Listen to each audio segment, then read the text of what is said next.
komnar til Dortmund og nú bíða ný ævintýri, það Svartfjallaland sem framundan. Hvernig svona horfir sá leikur við ykkur? Herri já, við erum mættar og áttum bara gott ferðalag í dag og tókum svo æfingu og vorum að klára vídeófund núna.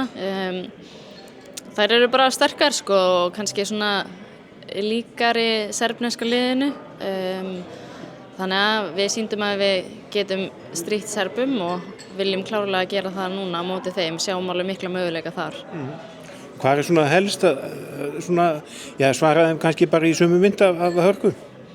Já, við þurfum alltaf að byrja leikinn strax frá fyrstu mínútu og sýna þessa hörku frá fyrstu mínútu og svo eru þær með flotta skyttur, góða línumenn, þannig að við þurfum kannski að vinna eins betur úr því en við gerðum í síðasta leik, hvernig við ætlum að fara út og hvernig við ætlum að vera niðri á línunni. Svo bara skynsama sóknarlega og spila boltanum vel og koma okkur í góð færi. En þetta ekkert óvinnandi vegur í sjálfum sér þetta bara lið sem að þið eigið að geta staðið í eins og Serbunum með góðu leik?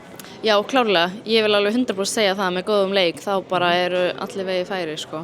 Og það náttúrulega að byrja á núli og ég meina það bara að vinna sig út frá því og reyna að ná fyrsta sigrinum í milliriðli. Algjörlega, og bara frábært að fengi þennan milliriðil og fara í 3 leiki sem maður á bara séns í og við erum allar ótrúlega spenntar fyrir því.